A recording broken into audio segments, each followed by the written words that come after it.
Thank you for the opportunity to testify this morning before the Committee on Public Safety and to discuss the Mayor's preliminary budget for the 2022 fiscal year. This, in my opinion, is a historic moment in time, unprecedented in fact. While the NYPD continues to evolve and carry out reforms started 7 years ago, we are coming off a recent citywide listening tour, more than 100 meetings with our community partners, during which we heard directly from the people we serve. They spoke their truth, and we absorbed a broad range of criticism, praise, and ideas for the future. We heard about accountability, and frankly, lack thereof, transparency, diversity, trust, fairness, and the basic respect shown by police officers, often lacking in some communities. We heard about how some officers approach people on the street, and how New Yorkers want far less of the aggressive policing they experienced in days gone by, sometimes in the not too distant past. These lengthy discussions have proven invaluable to us because we believe that if we are not evolving, we are simply not moving forward.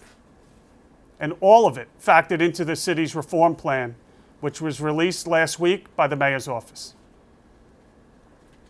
Simultaneously, we were taking large steps, a discipline matrix, our memorandum of understanding with the Civilian Complaint Review Board, a discipline database that went live online within a couple of days of a court decision that allowed us to legally release the information. We made great strides in the diverse composition of our department, particularly at the executive level. We also trained tens of thousands of officers in implicit bias, de-escalation techniques, and much more. Around the 5 boroughs, what we also heard was that New Yorkers are deeply concerned about increasing violence. They spoke of hope, but also expressed anxiety about their own safety and that of their loved ones and neighbors. We heard moving stories from parents who lost their children to gun violence on our streets. Heartbreaking stories, unconscionable. Advocates talked of concerns about over-policing in some communities, while many residents of those same communities sometimes voiced concerns about under-policing. We heard it all. The bottom line, people want to be safe, and they want to feel safe, but they expect and demand and deserve to be treated with dignity and respect in every encounter with their police. I understand all these concerns. We engaged with our community partners to walk with us on this path to change because we realize it's not just enough to consider how we see ourselves, but also how others see us. What we found is that New Yorkers want to help their police find a way forward together, to make tomorrow a better time and place for all of us. And I would offer that the future of New York City is already here. Although it is not a light switch that can simply be flipped, the efforts to effect change are well underway. I recently referenced as much at an event hosted by the Greater Harlem Chamber of Commerce and the City College of New York. I told them that we at the NYPD recognize and apologize for past wrongs committed by us or our law enforcement predecessors here in New York City, and that we are pushing ahead, arms linked with our partners, to foster a fairer and more just tomorrow. As I told that largely virtual audience last month, we have inherited the burden of our collective history.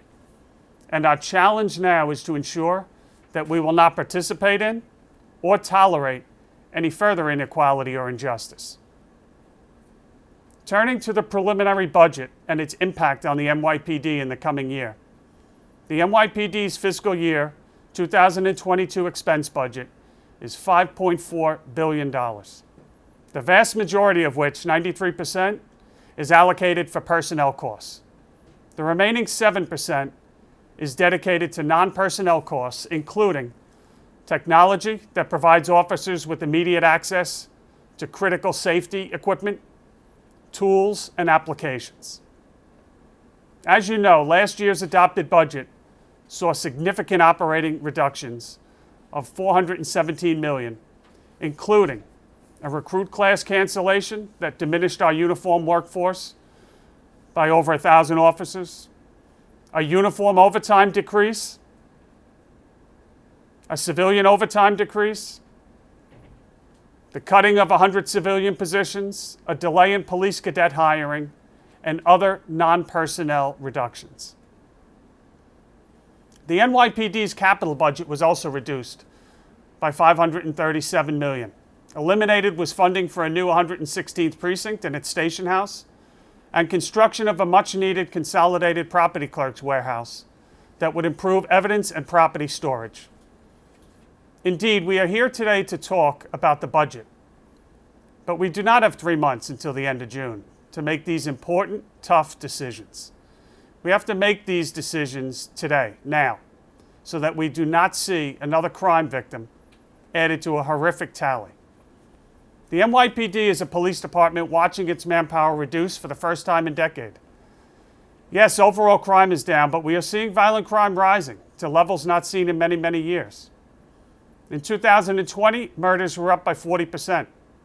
Shootings were up by nearly 100%. Numbers are cold calculations, but each number represents a victim, and victims have names. And we remember when the gun violence began to climb last summer. A 1-year-old, DeVell Gardner Jr., shot dead in a playground before his family could ever know his potential. In the Bronx, Brandon Henrich's family knew all about his potential by the time he was 17 years old, when he was cut down. He had a college basketball scholarship. He had a bright future ahead. In October, Bertha Aragia was with her 2 children when she heard a noise and went to her 3rd floor window in Queens. She was shot in the head and died. On Halloween, an 8-year-old girl in a costume shot while walking with her father. Thank God she lived. And just this past week, last Friday, Gudelia Velinas, killed by a stray bullet during gunfire exchange between gang members. She was out to get milk for her 2 children, 37 years of age. Brian Sainin was shot in a drive-by shooting on Saturday, hours later in Brooklyn. 2 others were wounded, but Brian died. He was 17 years of age. And that same morning, 5 other people were shot in a crowded nightclub. And that was all just this weekend. Almost none of those I mentioned was the intended victim of gunfire. They were people caught in the crossfire. And equally startling is that 97% of our shooting victims are people of color, which is why we heard in communities of color asking for more police and more visibility. It is clear that opportunity and equality are tied directly to safe streets and safe neighborhoods. In fact, everything we strive for as a society is built upon a foundation of public safety. It is imperative that parents feel comfortable, whether they're shopping down the block or bringing their children to the local playground. Anything less is wholly unacceptable. Some people said cynically that crime was going up because police were slowing down in the face of relentless criticism. We heard that last year, that it was a morale problem. Well, that does not square against the fact that New York City police officers made more gun arrests in the first 2 months of this year than they did during the same period in any of the last 25 years. Meanwhile, 41 of our officers were shot at last year. 7 of them were hit, struck and injured. And so far this year, in just over 2 months, 17 officers have been shot at and 3 struck, 2 just last week. That one fact tells us 2 things: that our police are fully engaged and that far too many people are carrying guns on our streets. I am not one who believes that we must choose between dynamic police reform and enforcement. I believe we can, and more importantly, we must choose both. I have also learned that it cannot be accomplished in 2 separate conversations. It must be one. To ensure reform in public safety, we cannot be divided. We need to operate as a team. We need the community. We need the district attorneys. We need the courts. We need the advocates. But we also need the city council. We need our state legislators. And we need to have hard, honest discussions about how to protect New York City without finger pointing and divisiveness. Despite the headwinds, when you look at what has been accomplished throughout neighborhood policing in this city, through precision policing, through fresh or reinforced partnerships in our communities, we have accomplished a great deal. Still, utilizing our crime-fighting philosophy, we can get better. And I believe we will get better. We know we can do this because of the relationships that we have all across this great city. But make no mistake, when we say public safety is a shared responsibility, we mean it.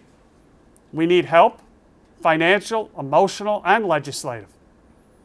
And we must discuss the tools our officers need to combat the surge in gun violence and other crimes. Resources that not only keep our officers safe while performing their sworn duties, but also help them keep safe all the people we serve. After all, victims are what this is all about. Helping victims find justice and preventing additional victims.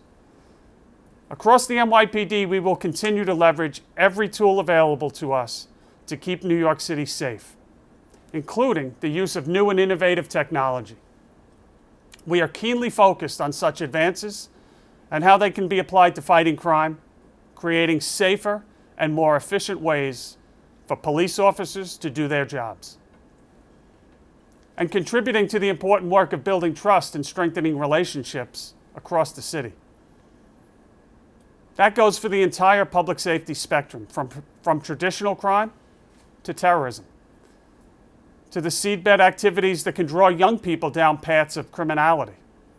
This is our mission, and we owe it to every New Yorker nothing but our best efforts.